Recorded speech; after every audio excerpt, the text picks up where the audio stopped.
लेकिन इस बीच एक और सबसे बड़ी खबर का रुख कर रही है और ये प्रधानमंत्री नरेंद्र मोदी की 5वीं बड़ी बैठक को लेकर खबर है।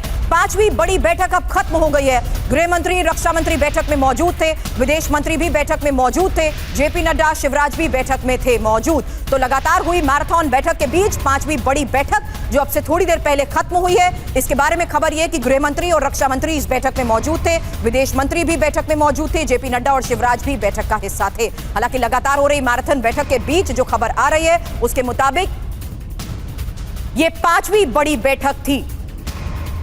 फिलहाल प्रधानमंत्री ने आज कितनी बैठक की है एक इंफॉर्मेशन आपके सामने उस लिहाज से रख रही हूं, जहां पहली बैठक सीसीएस की हुई और दूसरी बैठक सीसीपीए की, तीसरी बैठक सीसीईए की और चौथी कैबिनेट मीटिंग, जबकि 5वीं अब से थोड़ी देर पहले खत्म हुई बैठक जिसमें रक्षा मंत्री, गृह मंत्री और विदेश मंत्री एक साथ मौजूद थे। दिल्ली से हमारे सहयोगी आनंद प्रकाश पांडे लगातार इन्हीं बैठकों पर नजर बनाए हुए हैं। आनंद, क्या जानकारी, क्योंकि यह साफ हो चुका है कि किस तरीके से सीसीएस में हुए बड़े फैसलों के आधार पर ही आगे की सभी बैठकों में इसको लेकर ब्रीफ भी किया गया होगा।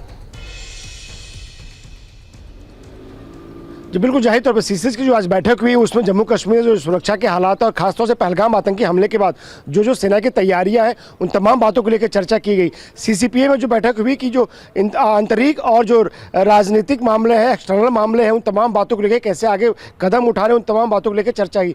लेकिन चारों बैठकों के बाद जो एक अलग से बैठक हुई प्रधानमंत्री नरेंद्र मोदी की अध्यक्षता में, जिसमें रक्षा मंत्री मौजूद थे, गृह मंत्री मौजूद थे, कृषि मंत्री मौजूद थे, स्वास्थ्य मंत्री मौजूद थे, तो जो भी भारत ने सेना को जवाबी कार्रवाई के लिए फ्री हैंड दिया है उसके क्या क्या फॉलोआउट होंगे और उससे कैसे निपटा जाए, इन तमाम बातों को लेकर इस बैठक में चर्चा हुई। उसमें स्वास्थ्य मंत्री मौजूद थे और उसमें कृषि मंत्री मौजूद थे। जाहिर तौर पे भारत जो जवाबी कार्रवाई करेगा तो उसकी तरफ से पाकिस्तान से भी रिटेलिएट किया जाएगा। तो ऐसे में उससे कैसे निपटना है, हेल्थ सेक्टर के मोर्चे पर हो, कृषि सेक्टर के मोर्चे पर हो या फिर दुनिया के बाकी देशों को हमने अभी जानकारी दे दी है कि कैसे पाकिस्तान का हाथ था पहलगाम आतंकी हमले में। लेकिन भारत की जवाबी कार्रवाई के बाद इसको कैसे दुनिया को बताना है, सामरिक, रणनीतिक और कूटनीतिक तीनों मोर्चे पे आगे कैसे कदम उठाना जवाबी कार्रवाई के बाद, इन तमाम बातों को लेकर प्रधानमंत्री के साथ आज जो दिन भर जो बैठकें चली है उसमें इस बात को लेकर चर्चा हुई है। और यही वजह है कि अब ये कहा जा रहा है कि अब काउंटडाउन शुरू हो चुका है, सेना के पास फ्री हैंड है, समय, जगह